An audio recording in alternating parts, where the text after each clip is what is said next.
Et salut à toi, bienvenue dans cette nouvelle vidéo. Alors aujourd'hui, on va parler de pourquoi je vais abattre ma grange. Donc on va pas parler de la maison.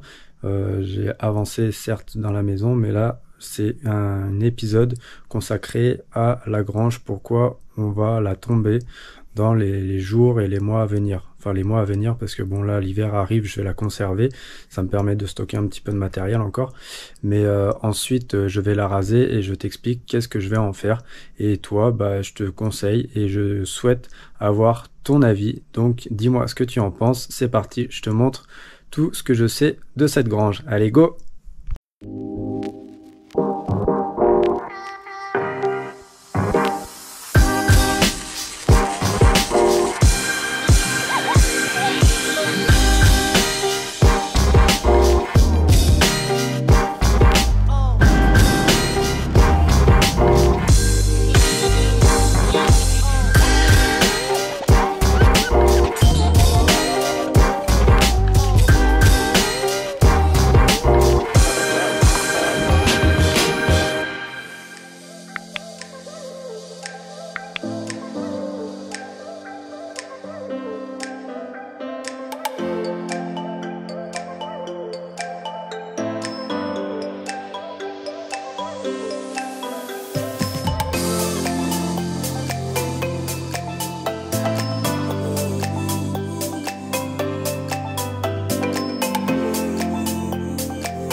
Donc voilà, donc pour reprendre l'histoire, la maison est là, la grange est ici, elle m'appartient.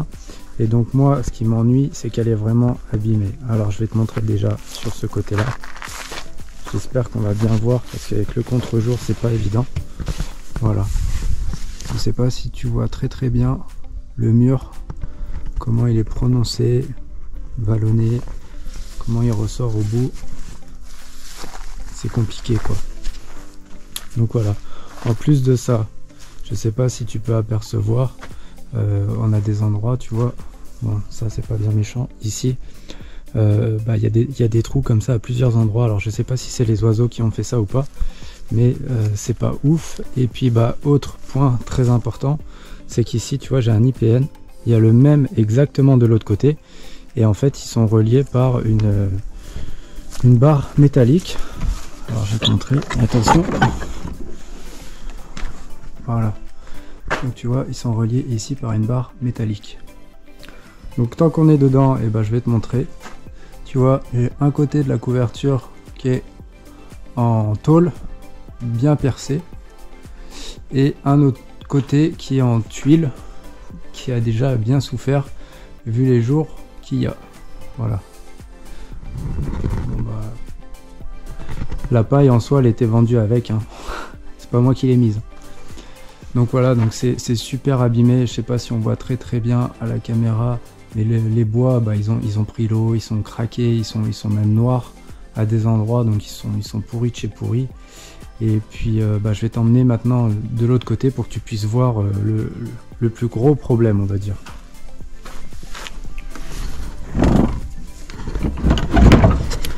Donc voilà, bien sûr, n'hésite pas à me donner ton avis en commentaire parce que je suis vraiment ouvert à tout ce que vous pouvez dire. J'écoute tout le monde, j'essaye de répondre à tout le monde et c'est vraiment cool d'être plusieurs des fois pour avoir plusieurs avis. Donc voilà aussi un côté qui m'ennuie. Tu vois ici, petite fissure.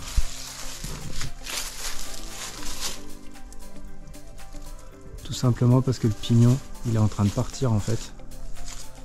Je crois que c'est plus flagrant de l'autre côté, mais je vais te montrer. Donc moi, mon idée, c'est de conserver ce mur là avec toute une partie du mur qui est derrière,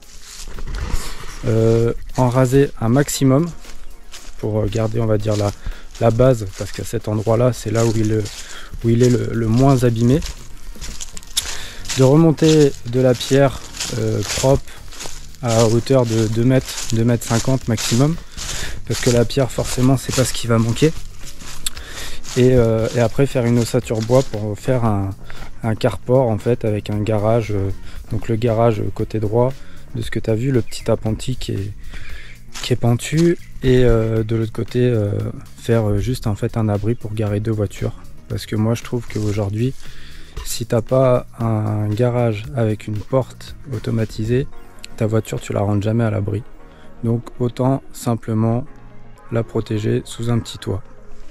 Alors je te montre de l'autre côté où là c'est plus flagrant pour moi.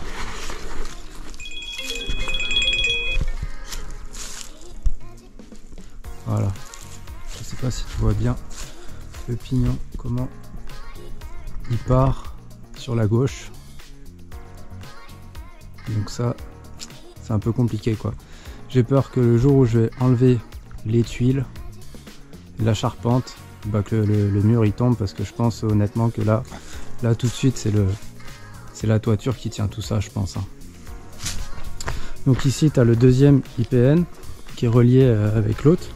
Donc là il y avait une petite cave. Alors honnêtement je suis jamais allé, je pense que mon chien il la connaît mieux que moi parce qu'il y va tout le temps. Mais moi jamais. Et le deuxième gros souci, je vais te le montrer, qui n'est pas des moindres. Voilà. Voilà comment c'est décroché. En fait, je pense que ce mur là, il y a une partie qui était tombée et qui a été remontée. Parce que, alors je sais plus où, en fait on peut apercevoir que c'est du ciment, tu vois. En fait ici il y a eu du ciment, alors que normalement ça devrait être comme ça. Pour moi avec de la chaux quoi. Et alors vu qu'avant c'était une grange où ils mettaient des bottes de foin, tout ça, je me pose la question en fait si à force ils n'ont pas poussé un peu les murs avec les tracteurs ou pas quoi. Donc voilà. Donc cette partie là, je l'ai déjà tombée, parce que tu sais que je me suis servi des pierres que j'avais ici pour faire mon ouverture pour ma baie vitrée. Donc là tout de suite j'ai plus qu'un tas de cailloux. Et puis voilà quoi. Alors d'ailleurs à ce sujet, s'il y en a qui veulent des pierres, vous pouvez venir, vous me contacter et vous venez prendre les pierres, c'est gratuit, c'est cadeau, c'est pour moi. Voilà. Bon, ça va peut-être pas être une vidéo très très longue, mais je compte sur toi un maximum pour me donner ton avis en fait en commentaire, savoir qu'est-ce que toi tu aurais fait, tout en gardant donc l'idée de la maison en pierre.